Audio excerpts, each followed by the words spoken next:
رونو دو خبرې په مختصر وخت کې ستاسو خدمت کې عرض کوم. یو دا دی چې هر انسان له مرګ شته او د مرګ نه خلاصې نشته، او دویم دا دی چې د دنیا د انسان زندگی د ژوند د دې مقصد څه دی، او یو رکوټې غوندې مزیداره نسخه درته ښیم چې هغه زمونږ ستاسو د آخرت د کامیابۍ لویه ذریعه ده. دا دوه خبرې په مختصر وخت کې درته بیانوم. لومبۍ خبره دا چې مرګ داسې یو حقیقت دی چې د هغې نه هېڅوک انکار نشي کولی. ډېر خلک دي چې د الله په ذات کې شک کوي، څوک وایي شته او څوک وایي نشته، او زمونږ ښکلې عقیده ده چې الله موجود دی او یو دی. څوک د الله په وحدانیت کې شک کوي او شرک کوي، مشرکان دي، بوتانو ته سجدې کوي. څوک د حضور پاک په نبوت کې شک کوي او د پیغمبر علیه السلام د نبوت هم ډېر ظالمان قایل نه دي. څوک د خدای قرآن کې شک کوي، اگر چې قرآن بے شک بے شبهه کتاب دی. ډېر خلک دي چې قرآن د الله کتاب نه مني، لیکن مرګ هغه حقیقت دی چې په دې کې د چا شک نشته. هندو هم مني، عیسائی هم مني، یهودي هم مني، مسلمان هم مني او کافر هم مني. مرګ کې څوک شک نه کوي، نه پکې کولی شي. دومره ده چې زمونږ په مرګ ایمان دی او د دغه نورو اغیارو کافرانو په ایمان نشته. اوس ایمان څه ته وایي؟ چې هر کله هغې هم مني او موږ هم منو، نو ایمان څه مطلب شو؟ د ایمان دا مطلب زمونږ دا عقیده او یقین دی چې دا مرګ الله راولي او سبب ولا جوړی. سبب ولا کله ګولۍ جوړه کی، کله اکسیډنټ، او کله ټوخی، او کله تب، او کله د زړه بیماری، او کله زیړی او یرقان وغیره، هیپیټایټ چې تاسو ورته وایئ، کینسر. دا اسباب ولا الله پیدا کی، خو دا مرګ د دې سبب د وجې نه راځي. دا مرګ په الله راولي. ډېر کله یو سړی د زړه بیمار دی، په لومبي ځل ولا اټیک راغی او مړ شو، او ډېر داسې دي چې د زړه د زمانو نه بیمار دی، د هغې نه بچ شي او په ګولۍ مړ شي، په اکسیډنټ مړ شي. موږ وایو چې دا اسباب الله پیدا کړي دي او په دې اسبابو دا مرګ خدای راولي. او بیا هم دا خبره ده چې د مرګ یو خاصه ورځ ده او خاص ټیم، خاص وخت، نو هغه سبب ولا الله په خاص ټیم موجود کی او په دغه خاص ټیم ته الله څه وباسي. دې ته په مرګ ایمان وایي. هغوی څه وایي؟ هغې وایي دا ته به مړ کړه، اته به مؤثره ګڼي، دا زیړي مړ کړه، او دا د زړه بیماری مړ کړه، او دا ګولۍ مړ کړه. او هغې خاص ورځ نه مني، یاره که ډاکټر له رسېدلې وي بچ شوی به، یاره که په دې ګولۍ نه وي لګېدلې بچ شوی به، یاره که دې کلي کې نه اوسېدی او پلانکي کلي کې اوسېده نو مرګ به وله نو راغلی. هغې دا اسباب مؤثر ګڼي چې دا مرګ د دې سبب د وجې نه راغلی دی، او که دا سبب نو دا مرګ نه راته. مونږ وایو نه، مرګ الله راوستی دی، ګولۍ وله بانه کړه. مرګ الله راوست، د زړه بیماری وله بانه کړه. مرګ الله راوست او دا زیړی او کینسر یې وله بانه کړه. دا کلي کې به دې خامخا مړ کېده. دا نشي ویلې چې که دلته نو نه به مړ دی به هم دلته مړ کېده به. دا نشي ویلې که د اسپتال ته تللی و دی به بچ شوی و، نه، بس د ده دا پوره وه چې دی به د اسپتال ته نه رسي او دی به خامخا مري. دا زمونږ عقیده ده. عبدالله ابن مبارک کم سړی و، حج له به ته اعلان به وکړو ما سره څوک حج له دی راځي، نو حج له به مفت خلک بوتلل، په زرګاو خلک به مفت بوتلل. نو یو ورځ حج روان دی، خلک ورسره دي، نو یو جینۍ راله داسې ماشومه غوندې بچنګې ده، یو مړه مرغۍ یې راوچته کړله. نو دی ورته وایي دې ځان دی که وایي بچي دا څه کې به دې مړه مرغۍ وایي زما یتیم یم او ماشومان درونه خویندې مې دي یتیمانان، او جایداد پلار مو مړ دی، جایداد تر قبضه کړی دی، نو څه د خوراک څه نشته، څو ورځې نارې تېرېږي. نو مور مې وی ورشه بچې چې ته مړه مرغۍ وګوره راوړه چې ویه شوم دی بچو له دا به څه خوري، لوګې به راته مري، چینګېږي خېټې، نو دا وړمه دا به وله وخوټ کو د ماشومان به وخوري. نو اخوا شو، خپل ملګري ته وایي مونږ ته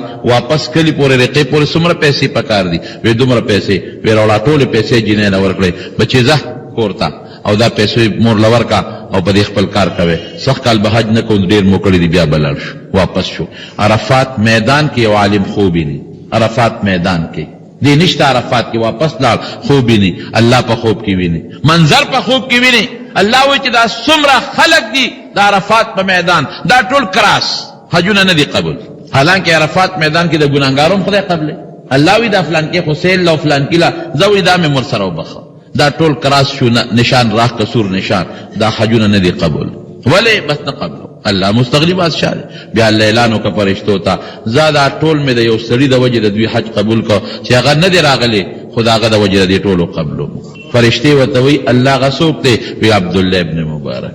دا مونږ ولې په مرګ یارېږو؟ دا ولې مونږ وایو دا مړ شو او دا جاړو او مخ سر ټکو؟ دا ولی دا مونږ دنیا خپل اصل جون ګڼو نو اصل کور نه چې څوک وباسي کنه نو دی خپه کیږي اوس تا خپل کور دی او د کور نه څوک وباسي نو تبه جګړم کې ټوپک بم رااله کنزل بم کې او ځان بم وې بل بم وې دا څه ده کنه دا خو کستا اصل خپل کور نه او پردي کوري او ته پکې اوسېږي او تا ته چې کاکا زماره د کور نه وځه نو تا چې ټوپک راغشته لږ به خپه شي معمولی غوندې چې بل به کم دی اوسېږم بیا به سره ما د پلار کور او دې محله کې ناغه کې صحیح کړ یاره دارا کوټې دې کې دي چې بل خدای غټ راکې کنه او څه خبره یاره دا پردي دې کې دي چې خدای خپل راکې کنه نو لږ معمولی د دې سامان او د کډې په انتقال به لږ غوندې زړه خپي او دې گاونډیانو پسې به لږ غوندې زړه خپي خو نو ټوپک رالی وای ولې مې وباسه نه تماچې ته ګوتې کې ولې مې وباسه دا ولې اړومبي کې جنگم کې عدالت تمځي ټوپک هم رالی کوتک هم رالی او دویم کې هغه کار نه کې لږ زړه خپه کېږي دواړو کې فرق څه دی لومبنی کور دی خپل دی دا څه دی پردی دی لومبنی خپل دی دا څه دی پردی دی دقه مثال دی بس که دنیا کور دی خپل وګڼه چې دا خو زما کور دی ولې ته لاړ زما دا پلار دا زما رور ته ولې لاړ دا زه ته ولې ځم نو زه به خپه مې چغې به م وم جګړې به م کوم پریشاني به م وي او که دا دې وګڼه چې نه یاره خیر دی که دې نه لاړم بل به دې نه خدای ښه راکړي چې جنت دی دا ګاونډیان خو یاره ټیکو لږ مې زړه ورپسې خپه دی چې دا بابا ته لاړ خو ممکن دا هلته کې د صحابو ګاونډ لاړ ممکن دا هلته د انبیاو ګاونډ لاړ دا معمولی عرضی دی هلته لاړ نو لږه پریشاني وي دا نه چې نه وي خو که دا کور د عرضي وګڼه نو ډېر قوبل به نه کوې او ډېرې چغې به نه وی اوس دا کور عرضي دی هغه مستقل دی دا هم زمونږ ایمان دی دې عرضي جون کې به هغه کار کوي چې هغه مستقل پې خشته کې او د هغې پوټینۍ نسخه ده هغه څه ده رب العالمین قرآن شریف کې فرمایي ولمن خاف مقام ربه جنتان زړه کې دا راوستل چې د قیامت لویه ورځ به راځي ما نه به درې تپوسه کېږي یو تپوس دا عن عمره فی عمر د څه کې تېر کړ عمر کې بالخصوص ځواني عن شبابه چې ځواني د څه کې تېره کړه نمبر 1 دویم عن ماله د مال ددنه من ان اکتسبه فی پس کې دې وګټو پس کې دې خرج کړو فی ما انفقه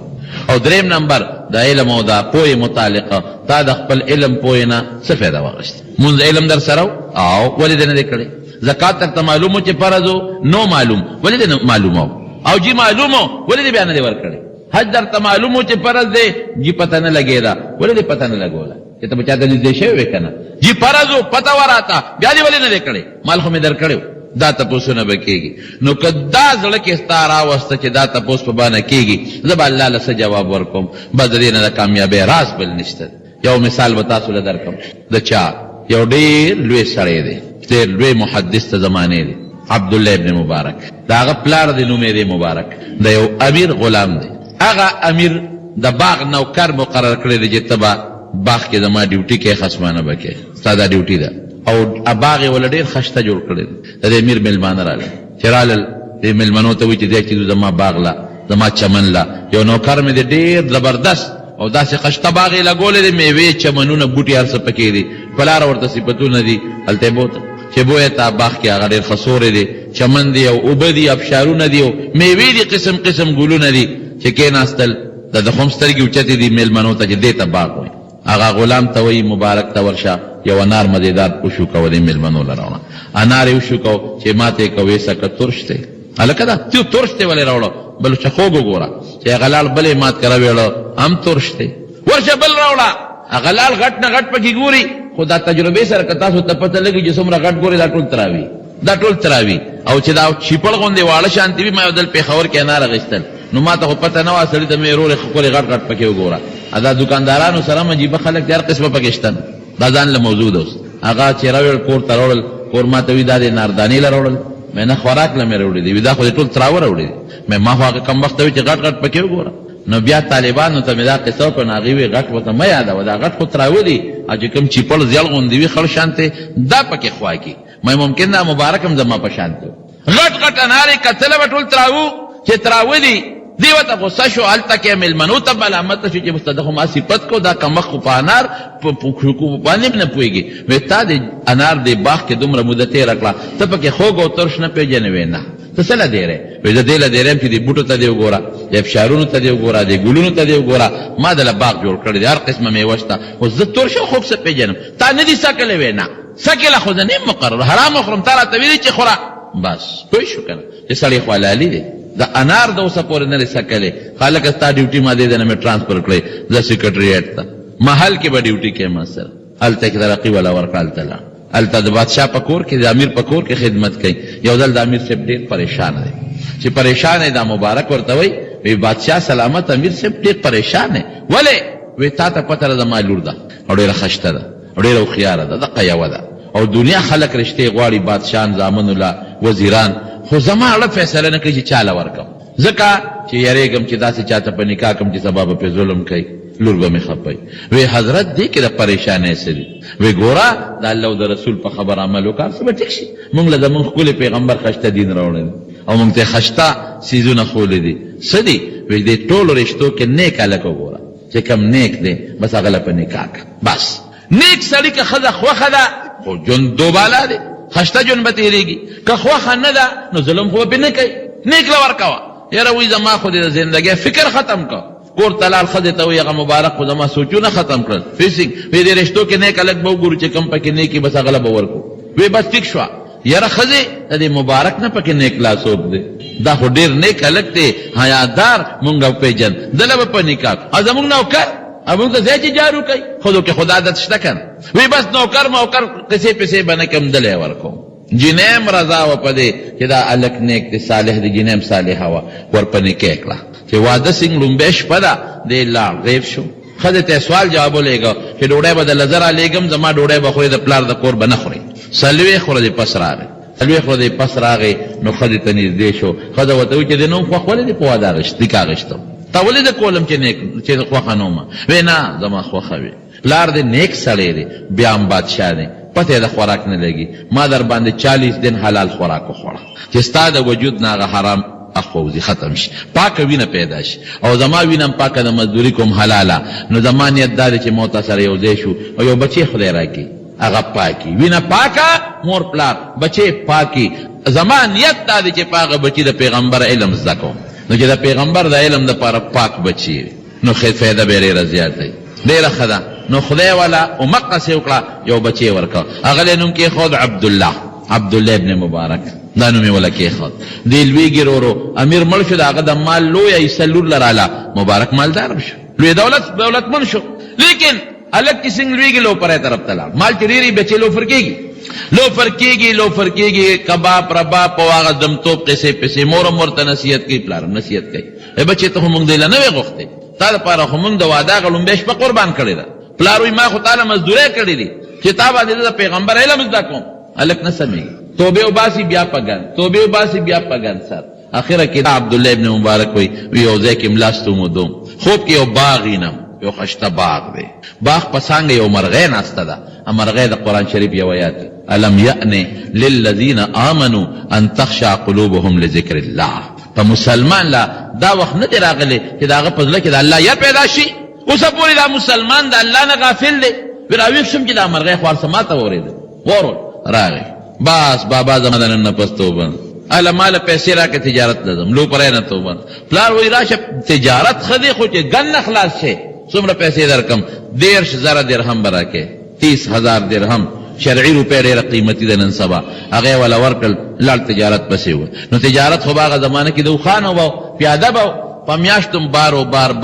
په کلونو بارو اخره کې راغی خپل وطن ته وګرځېد چې راغی لوی بارونه په سارو باندې بار کړي دي چې څنګه دی راورسېده پلارم خوشحاله دی ورته بچې مال دې جوړ ډېر وګټوي بابا دا اوښان ګوره دا چې څومره ډک دي دا ټول مې ګټلي دي ستا پیسه مې ډېره قیمتي کړې ده پلار خوشحاله دی چې راغی هغه بارونو نه څادرونه لر کړل او هغه بارونه لاندې په ځمکه کېښودل ټول کتابونه دي بچې دا څه شی دی تا خو چې تجارت لازم وی بابا ما د رسول الله مبارک د علم تجارت وکړ ما د مبارک پیغمبر د خبرو او د هغه د علم او د هغه د پوهې تجارت وکړ دا ما دغه ستا 10,000 روپۍ په دې ولګولې او عراق او مصر او شام او مکه او مدینه او کوفه په دې وګرځېدم او چې چا به راته وایي چې دې سړي سره د نبي علیه السلام یو حدیث پروت دی نامه مې ترې لیکه دا کتابونه ټول د حضور پاک د علم نه ډک دي پیسې مې په دې ولګولې پلار الله بچې دقې له ته مونږ غوښتې وې شکر دی تجارت کې د کمی شته وی اوک شته پکې دا نورې پیسې والا شابه تکړه شه تجارت تی پورا کا عبدالله ابن مبارک ته خدای جوړ کا کوفې ته را روان دی دنیا خلق استقبال ته وته دي هارون الرشید وینځه بار په بام ولاړه ده وی دا سجل سجلوس ته وی دا عبد الله ابن مبارک را روان دي دا استقبال داغه کیږي وی هاذا هو الملک لا ملک هارون هارون الرشید بادشاہ نه دي دا بادشاہ دی هغه د خلکو په زړونو بادشاہي کوي خو په زور او په پولیس یې کوي او د خلکو په زړه حقیقي بادشاہي دی د انورو ګرمه ته ګوره چې خلک ورته ولاړ دي څوک ته خدای جوړ کو عبد الله ابن مبارک دومره لوی سړی ته خدای جوړ کو د حدیث استاد لوی شخصیت لیکن چمری کنه دې نقطې لرازم چمری نو شاګردان ته ګیر چا پیرته ودی نو شاګردان ورته وای دی شاگردانو ته وی ما لاس خپونونی سے پزمکه میو کینه وی هغه وی چې زړه به تکي نو سړی بیماری تکلیف نو هغه چت کا لاندې وته غده برابرې وینه لري کې غده په دا خورو می کینه وی شیب د امیر د خورو کېږي جامع نه ریکاو په دې خورو کې ناس او مخې قبله تکلی او شاگردان ته غیر چا پیرته ودی او رب العالمین ته پاغه خورو ناشته او لاسونه اوچت کړل او الله ته پچغو چغو پجلاش او دا خپل ګیره دا غسیونه ولا یا الله عبد الله ابن مبارک تشتور تعالی در روان دی الله تبور سره سکے دان ور سره جاړي چې حضرت ستاده حالت ته او تدې وخت کې چې د خالی لاس روانه ما وینا الله ډېر لوی ذات ته پته نه لګي د خدای 50 د خدای 50 په دې ته کې الله خوشاليږي زبسکو اقی کې د ساوت هغه جړه کې د ساوت د کمال کل نفس ذائقة الموت مشهور آیت ته په دې دکانونو خلکو لیکلې ده او الله فرمایي اینما تکونو یدرککم الموت ولو کنتم فی بروج مشیدہ چې هر ځای کې تاسو یې نو مرګ برازي د مرګ نه خلاصې دي نشي مفتی محمد شفیع صاحب رحمه الله په خپل تفسیر معارف القرآن کې د دې آیت لاندې یو واقعه لیکل ډېره د عبرت وی یو ځای کې یو ښځه وداغي یو ماشوم بچی پیدا کېده یو معشوق بچی پیدا کېده نو د دې ښځې یو غلام دی یو مړی غلام ته وی ورشه ماله د دکان نه د فلان کې بچی راوړه شی راوړه هغه سیدې ورته یاد کړي چې هغه د ولادت په وخت کې زنانه له پکار راځي دا غلام یې د دروازې نه بار ووت چې ووت یو سړی وله مخې له راغی سړی تپوس کوي د دې غلام نه وی د دې ښځې څه پیدا شو وی لور وشوه وی ښه دا واوره ځان سره چې دا به سلو کسو سره زنا کوي او بیا به د جولاګي دا لاس امري دا سړی یو دماکه غوندې ذهن لراله چې دا دومره پلیته ښځه جوړېږي چې دا به سلو کسو سره زنا کوي سل کسه به ردې د لاسه دوزخ ته ځي نو راشه بېغمه کا اړو سوچ یې ونه کړه چې فیصله د الله د نو بدلېدي خو نه شي دا لکه سوچ راغی راشه بېغمه کا سودې په ځای پرېښوه راغلی والکور ته راغی چاړې را واغېشته اجینه خو د مور نه پیدا شو مور لا چوکړې بوکړې ته تاوي د چاړه را واغېشته اجینه په دا خېټه واله وینې ته وبې د کلمې ته وته او د غروالو تختید لال مجرم شو او تختید په دې سوچ چې جنې نه مې کلمې وسته مړه شو اوس خو مجرم شم او د 302 کیس مې وکړ اوس به مې پولیس یا هغه زمانه کې چې سیداسه مسله مې ځان واړو لړغه غلام واسم لاغه کړی نه بل او بل نه بل دا ذرا ابلاغ خونو چې سړی معلوم کی متخته التزان له مزدوری شروع کړه مالدار شو دی حد ورسه چې هغه زمانہ کې کمې ګډې چيله او خان چې سب مالیاتو داغه مالک شو لوی تاجر ته جوړ شو ډیر شهرت یې مونته پلان کې خان پلان کې نواب مالدار شو بلا نوکران دي یو ځل زړه کې سوچو چې راشه خپل جوړ کړي ته لاړ شه کم کلی کې چې د ماشومواله او خلپوسې کړي دي او دوس خود خلقو د ذهن نه وته د څوک څه پیژني چې دا هغه سړیم چې هغه جنې مې په خېټه والده ما څوک څه پیژني دا خپل جوړ کړي تراغ چې دې کلی تر اورسه دا خوان ولا ورک خلقو نه پیژن خلقو نه یېرو نو هغه کلی کې ځان لا جیداد او پټي او پیسې برابر کړو نو کران یو ځل خپل نو کرانو ته وای چې یاره مال یو ښځه چې یو جنې وګوره چې زه نکاح وسره وکړم واده مې نه دی کړی خو داسې جنې به ماله ګوره چې په دې ټوله علاقه کې د هغې نه خوبصورته هوښیاره جنې به لري هر څومره پیسې مهر غواړي دولت غواړي زه ورکوم خو چې داسې یو جنې وي هغې ولې یو جنې په نکاح واخېسته چې صاحب دا ډېره خشتم ده خلک یې د حسن تعریف هم کوي ډېره هوښیار هم ده چې واده شوه هغې یو اعلی کور هم جوړ کړ چې واده شوه او خاوند ښځې ته د واده په تقاضا کې کم نزدېکت کوي دې ښځې ته یو کتل د دې ښځې په دې خېټه یو داغ و د زخم یو غټ داغ پې د پاسه پروت دی ده ته تپوس وکړو یا جنه دا پخیټه دا داغ د شری وې دا ما ته مور ویلو چې ته کله پیدا شوې د مونږ یو غلامو ما غ دکان ته ولېګه سودا له او هغه ظالم را منډه کړې او ته په دې خېټه واله او کلمې درنه وسته او ما فورا هغه زمانہ کې چې کم طبيب ډاکټر باو ما حکیم را وستو تا خېټه مې وګڼل ته خدای جوړ کړې هغه غلام ظالم چې هغه تختې دلې پته نه لګي تاریخ پېښو چې خدا کیس خو ما کړی جنه خدا ما خواله خدای را وستا کما چې ما وجلا او کمی متعلق چې غیبی سړی ما ته سویلو دا سپګن وړي خو الله هغه کوي چې انسان په ذهن کې نه تیریږي دا د محبت سره پیدا دی ویلی دل خو خیم شو وی خدای او خبره درته کوم اخو زوم چې په خېټه ما واله زده والے والا وی ګوره چې څه اوشو شوی دی خو ځکه بارو وتم یو غیبی سړی ما ته وی د دې خدای څه پیدا شو ما ویلو شو وی خنو دا بسلو کسو سره زنا کوي او بیا به د جولاګي د لاس امري ما وی راشه چې دومره کمسته ته جوړیږي بیغمه کوا نو ما تاسو درک او تختیدم خدای مالدار کړم مال مې وګټه رښتیا وای اوس خدای ما خدای هغه غیبی سړی ټیک ما ته ویل دي که غلط وی سړی دې خبرو کې ګوتې موا بدا پرېدا وی نه بس اوس خو مې قبول ارڅ چې دې کړی دي هغه دی خو بس دارا ته وای چې دا ما والی چارا سره دوکا وکړه که سړی رښتیا ویل دي وی ټیک درته ویل دي بالکل ټیک ویل دي ما اومقه خدم چې پشمیر مې سلو الکانو سړو سره بدکاری کړې ده ته مې یو د پاسه سلام رښتونه خاوند دی بالکل ټیک درته ویلې دی وې تا بس وی چې شو زما په قسمت رسیدلې خو هغه ماته یو ټکی ویلو چې د جولاګي د لاسه بمري خو دې یو محل دل جوړو چې هغه کې ما شیم ناراضي ماشي جولاګي بام ناراضي یو اعلی محل ولا جوړ قیمتي او هغه کې داسې طریقې سره بند جوړ ک پیک چې هغه تبا جولاګي لپاره مستقل نوکران ودرولې دي چې تاسو ډیوټي بده چې جولاګي بنه پرې جالر جولاګي بنه پرې دي جولاګي کې یو قسم دی شاته دی ویخ کې دونه غوډه غټه لري ادا زهرونه ډکه صفای روانه ده پک محل کې دا جولاګي چې کم دی ویني وجني کور صفایر سره برابر ده یو ځل خزه خاون په خپل کټ کې دواړه سرملاستی یو جولاګي راځي په دیوال باندې راغی دا خزه دی خاون ته وی تا ته دا شی یاد کړو چې زما مرګ بر دی شي د لاسې وی دقه یاد کړو وی زوس ګورم چې ما وجنه او کده وجنه دارا پاسې داو څه شیر اواغشت او ټسه ورک اجولاګي له ټس په دیوال ورک هغه ولګي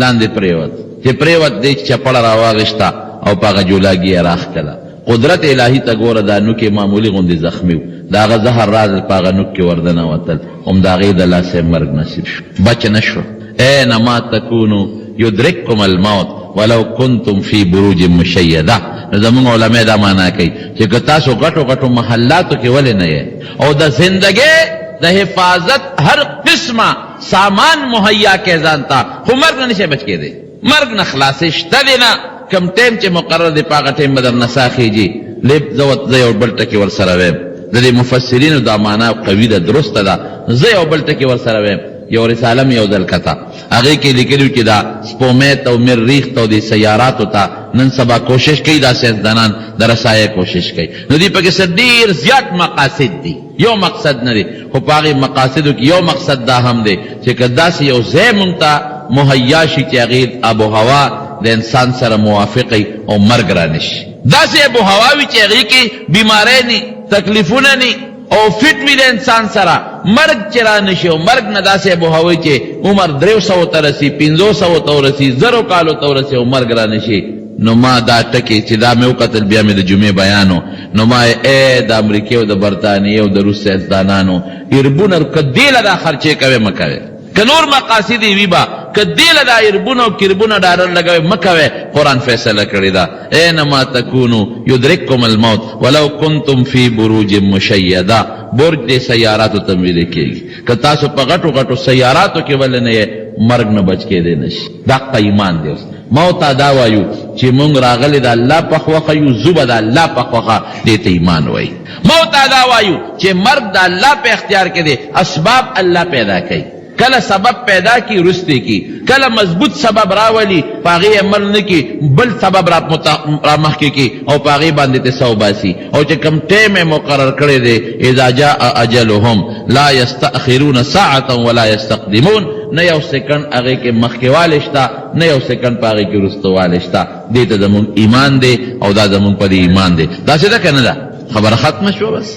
حاجی صاحب وفات شو سید الله جان والد صاحب وفات شو دا ولی یا لکه لګ ورځې مخکې د دوی واده شو دا څنګه چل دی بس دا ما چې درته سوې دی کې څنګه ختم بس دا د الله فیصله وه هغه وخت یې کړې ده چې دا کائنات پیدا نه دي هغه وخت یې کړې ده چې دا ځمکه نه وه پیدا هغه وخت یې کړې ده چې انسان نو پیدا حضرت آدم علیه السلام نو پیدا چې دغسې به وادم کېږي او دغسې به د هغې نه پس د حاجي صاحب هر څه په خپلو سترګو ویني او پلانکي ټیم به ترې سوځي او پلانکي خلک به یې جنازه کوي که ته وایې چې دا نه نو بیا به ایمان نه وزېږورئ بیا به د ایمان نه دې خپخوېږي ایمان برېدی چې دا الله مخکې نه فیصله کړې ده او دغه و دې کې هېڅ قسمه نه شوه کېدی بلکې د خدای څه فیصله به مکه فیصله ده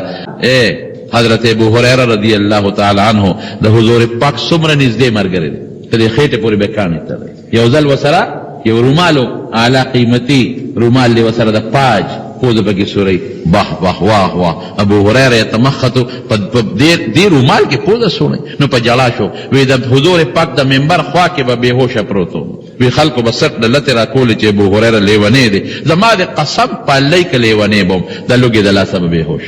او په لوګه ناره به لګیاو حضور پاک به ابو هریره صاحب اس ویلارو کې به ناستم د مدی جمعات نه بار یو سړی به تېرېده سوال خو حرامو ما به ما ته د قرآن شریف یو آیات ووایه دې کې به مې دا غرض و چې دې به کور ته به بوځي په لار کې خو به نه وي ډوډۍ به راباندې وخوري داسې حالت و زما ابو هریره وایي او بیا د حضور پاک 5384 یا 15 یا احادیث ته دنه حضور امت ته رسېدلې دي لیکن چې کله مرینو په چغو په جاړه ده ولې جاړې صحابه به یو ته زما سلام به په نبی عليه السلام بل به زما سلام به یو ته زما سلام به بل به زما سلام او جاړې چا ورته ولې جاړې مرګ نه یریږي ویاو وی لک سات پسې د حضور پاک سره ملاقات کیږي بیا ولې جاړې وی سفر ډیر اوږد دی او سامان ډیر کم دی سفر ډیر اوږد دی او سامان ډیر کم چلے چې دوبه تلار شي 2 کال پس خو راشي کنه لیکن لن تلار شي 10 کال پس خو راشي خو د مرګ په سفر چې کم سړی وروته دی واپس د خپل کور ته راتلی شي نه ختم هغه جامع ولا به ویش ابوټان ولا بل ورکی هغه صادر ولا خیرات کی بس ختم نشی راته اعمال تقسیم کی هغه نوم نه ختم کټ دا وراثت انتقال کوا اکور ددن الله دی بیا نشی راتلی سفر ډیر اوږد او سامان ډیر کم الله کې یاره پیدا کړو دنیا جون حضرت عمر فاروق رضی الله عنه کم شخصیت ته حضرت عمر فاروق رضی الله عنه چې کم وخت کې ایمان راوړ په نبی علیہ السلام ایمان راوړي ابن ماجه کې حدیث ته ابن ماجه کے نبی کریم صلی اللہ علیہ وسلم فرمائی استبشر اہل السماوات بی ایمان عمر دا اسمان فرشتو دا عمر پا ایمان یو بل زیر ورکی دا اسمان فرشتے ورترغاڑ یو بل سرا او یو بل تا مبارک باد ورکی عمر مسلمان شو او آیات نازلے گی یا ایوہ النبی حسبک اللہ ومن اتباک من اے پیغمبر بس اللہ دم کافی دی مسلمانان بہادر در لراغے دا دی کافی دی اغا حضرت عمر یو ځل حذیفه ابن الیمان رضی الله عنه یو صحابي دی د حضور پاک ډېر پټ رازونه دي ورسره ډېر پټ رازونه هغه ځان لکه ګوره کم عمر دی الله فرشتي مبارکباد ورکړي د هغه په ایمان او حضور پاک یو ځل نه څو ځله د جنت زیری ورکړی دی او فرمایي وي دا زما وزیر دی او یو ځل حضرت ابوبکر دغه خیل اسنونی او عمر دغه اسنونی و دواړه روانو وی هکذا نبعث یوم القیامت قیامت پر ورځ به موږ دغه سپاسو او کم دے کہ دفن دے حضرت عمر ابو بکر رضی اللہ عنہما کہ کم دے ردوالو جہانو سردار دفن دے دا مسئلہ دا دین دا کہ کم انسان خورا دا کم زیوی کنا نو اقا دے ترسیگی پتاو لگے دا کہ دا حضرت ابو بکر او دا عمر خورا دا پیغمبر دا گوان خورا دا کم خورا دا گوان خورا دا حضور پاک خورا پاکا دا کنا دا گوان خورا پدیتا کی دیشی پاکا خورا دا پاکا لیکن دا عمر بین دومر یار غالبا دا مبشر بالجنت تے مبشر بالجنت جنت زیر دے اشرا مبشرہ کے دے حضور پاک یو دل نسوزل جنت زیر ورکڑے دے حذیفہ ابن الیمان توی دل تراشا وی حذیفہ وی تاثر خود پیغمبر علیہ السلام دیر رازو ندی کنا وی یو وی منافقین در تخولی دی وی یو نو میرا تخولی دی یو نو تا یاد دی وی یو وګوره عمر خپکه ګم ما نه تپوس د چاونه کې خیم بنا ذکر د حضور پاک راز وینا ته د منافقانو د لیست لغون دی وګوره نو عمر نوم په پکی وی کبنی الله اکبر دا یره دا الله یره دا په غالب ده ارشته یره چې راشي زیر ير چې بیا د انسان نه نو لمن خاف مقام ربه لکه چې دا یره رااله جنتا یو جنت نه برق برق باغونه به رب العالمین درکوي. رونو په دې زړه کې دا یره پیدا کړي. دا کور عارضي وګڼئ، مستقل مه ګڼئ. دا سوچو کې په ذهن کې کلکه یقین وساتئ چې یو وخت به دې کور نه موږ ځو به.